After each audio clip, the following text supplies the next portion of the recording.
नाही, अतिशय मोठं फेल्युअर राज्य सरकारचं आणि राज्याच्या गृह खात्याचं एक अतिशय मोठं फेल्युअर असं मी समजतो. आरोपी पकडला गेला असं आता कळलंय, परंतु ज्या पद्धतीचं वक्तव्य राज्याचे गृह राज्यमंत्री योगेश कदम यांनी या घटनेच्या संदर्भामध्ये केलंय, यावरनं हे सरकार किती असंवेदनशील आहे आणि इतक्या गंभीर प्रकरणाच्या संदर्भामध्ये इतकं बेजबाबदारपणे वक्तव्य राज्याचा एक गृहमंत्री कशा पद्धतीने करू शकतो, ही मूर्तीमध्ये हे या प्रकरणातून आपल्याला पाहायला भेटतो.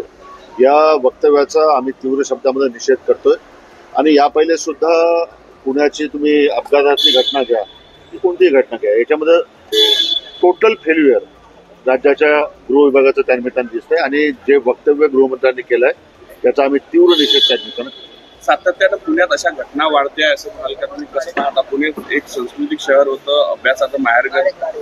नाही, निश्चितच पुणे म्हणजे एक आपलं सांस्कृतिक वारसा जपणारं आपलं शहर आहे आणि या पुण्यामध्ये अशा पद्धतीनं गुन्हेगारी जी वाढते, रेपचे प्रकरणं वाढतात आहे, रॉबरी वाढते, मध्यंतरी कोयता गँग, फार मोठ्या पद्धतीनं कोयता गँगची दहशत पुण्यामध्ये होती.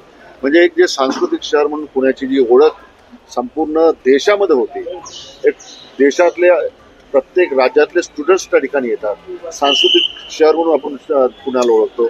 एक शैक्षणिक याच्यामध्ये सुद्धा पुण्याचं मोठं स्थान देशामध्ये आहे. परंतु या सर्व घटनांमुळं पुण्याचं नाव सुद्धा निश्चित त्या निमित्तानं काळीमा फासण्याचं काम या घटनांमुळे होतं असं मी समजतो.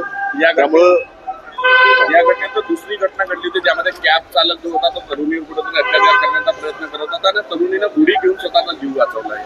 तर माझं या निमित्तानं फक्त इतकंच म्हणणं राहील की राज्याच्या जे काही गृहमंत्री आहेत त्यांनी या सर्व प्रकरणाची नैतिक जबाबदारी त्या निमित्तानं घेतली पाहिजे आणि जे बेजबाबदार वक्तव्य योगेश कदम यांनी केलंय त्याच्यावर तात्काळ त्या निमित्तानं माननीय मुख्यमंत्र्यांनी कारवाई केली पाहिजे अशी आमची अपेक्षा आहे. रामदास आठवले ने कहा है कि उद्धव ठाकरे और राहुल गांधी का कुंभ में ना जाना हिंदुत्व का अपमान है. मैं समझता हूँ कि कुंभ में जाना यही मतलब हिंदुत्व की सही पहचान है, ऐसा नहीं है. हिंदुत्व प्रत्येकाची वेगवेगळी हर एक की अलग अलग व्याख्या हिंदुत्व की रह सकती है और ये जो बयान रामदास जी आठवले ने किया है उसको बहुत ज्यादा सीरियस लेने की आवश्यकता है, ऐसा मैं नहीं समझता. वक्फ संशोधन बिल कैबिनेट में पास हुआ, इसी तरह सदन में पेश किया जाए, इस पर क्या करना चाहिए? अभी आने वाले बजट में अभी आने वाले सेशन जो भी 10 मार्च से चालू होने वाला है, वक्फ बोर्ड का बिल उसमें आएगा, लेकिन अभी इसमें पार्टी मीटिंग भी हमारी होगी और पार्टी मीटिंग के बाद में इस बारे में जो भी स्टैंड है वो हम लेंगे.